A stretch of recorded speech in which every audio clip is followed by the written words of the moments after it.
Hello students. आज मैं लेकर आया हूँ फिजिक्स के लघुत्तरीय 16 प्रश्नों को।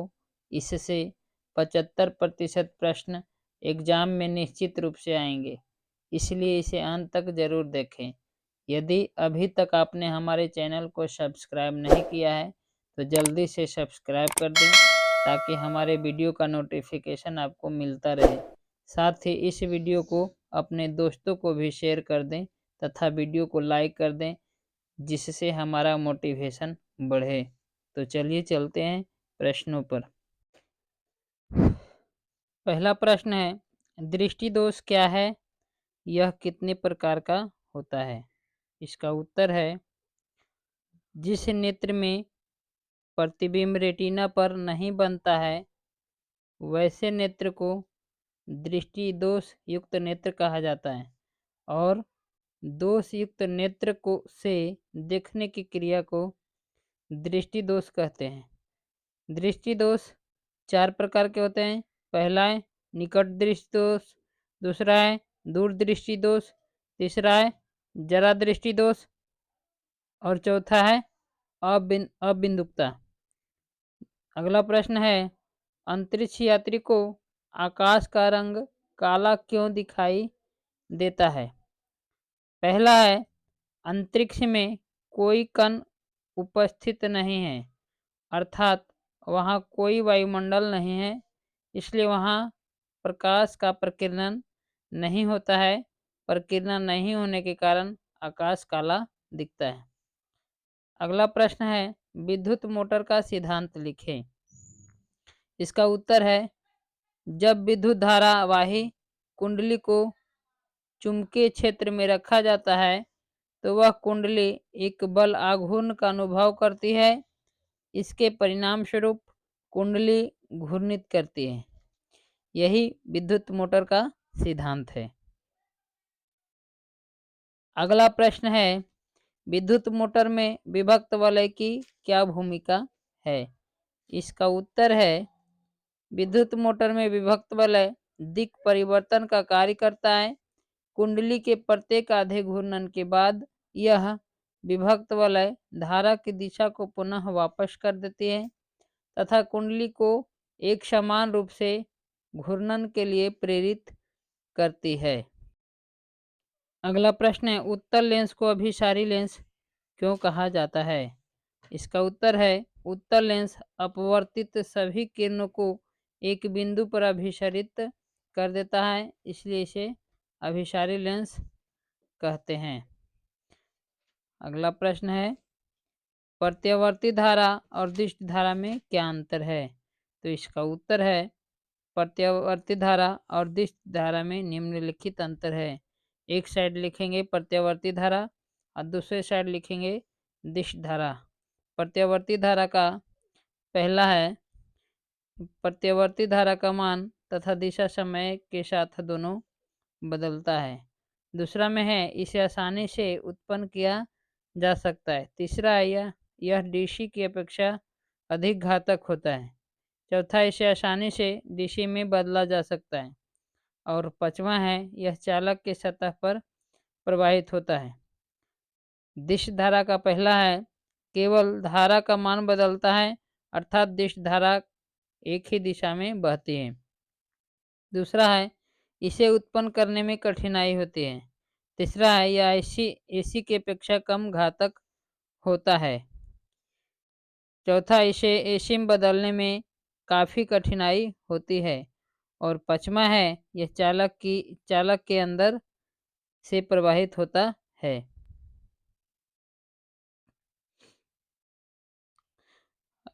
अगला प्रश्न है, विद्युत विभव क्या है। तो इसका उत्तर है, इकाई धन आवेश को अनंत से विद्युतीय क्षेत्र के किसी एक बिंदु तक लाने में किए गए कार्य की मात्रा को उस बिंदु पर का विद्युतीय विभव कहते हैं। इसका एसआई मात्रक वोल्ट होता है, जिसे भी से सूचित किया जाता है। अगला प्रश्न है, नेत्र की सामंजन क्षमता से आप क्या समझते हैं। इसका उत्तर है, आँखों की ऐसी क्षमता जिससे नेत्र की फोकस दूरी अपने आप बदलती है, सामंजन क्षमता कहलाती है। अगला प्रश्न है, भूसंपर्क तार क्या है, इसके क्या कार्य हैं? इसका उत्तर है, भूसंपर्क तार को अर्थ तार भी कहते हैं, अर्थात यह जमीन से जुड़ा हुआ रहता है। भूसंपर्क तार का संपर्क मेन फ्यूज से भी रहता है। फ्यूज से होकर विद्युत उपकरणों तक पहुंचाया जाता है तथा वापस फ्यूज तक संपर्क रहता है। इसका मुख्य कार्य झटका से बचाने का होता है। मुख्य रूप से भूसंपर्क तार जिस इलेक्ट्रॉनिक उपकरण के बॉडी स्टील या चादर, लोहे के चादर का होता है, उससे भूसंपर्क तार संपर्कित रहता है और दूसरा सिरा जमीन से जुड़ा हुआ रहता है।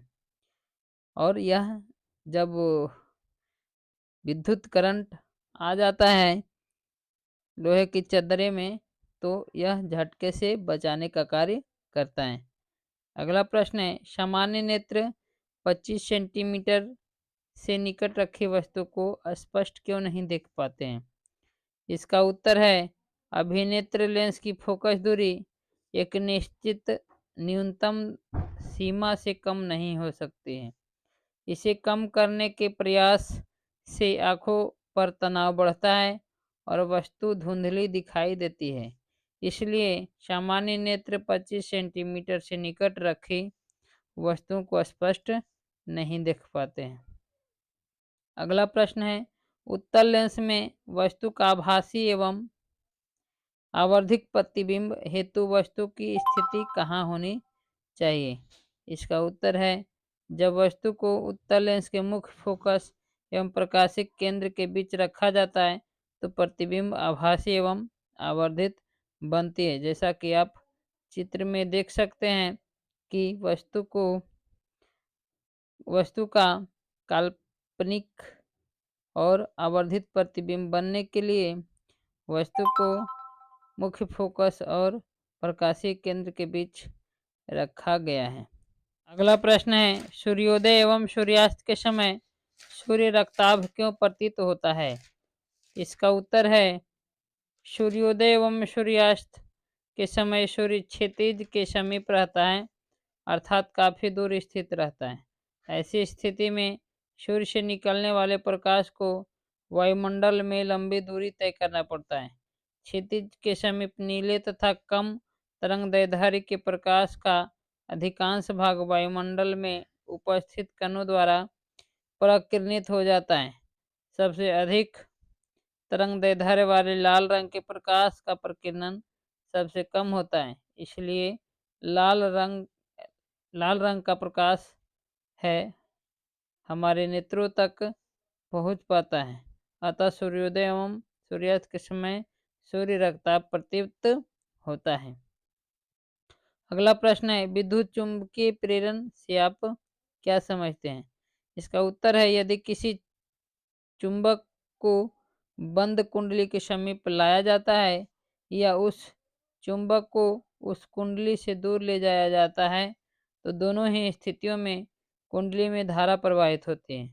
यह धारा तब तक प्रवाहित होती है जब तक चुंबक गतिशील रहता है। इस प्रकार चालक में विद्युत वाहक बल और विद्युत धारा प्रेरित होती है, जिसे क्रमशः प्रेरित विद्युत वाहक बल तथा प्रेरित विद्युत धारा कहते हैं। यह घटना विद्युत चुंबकीय प्रेरण कहलाती है।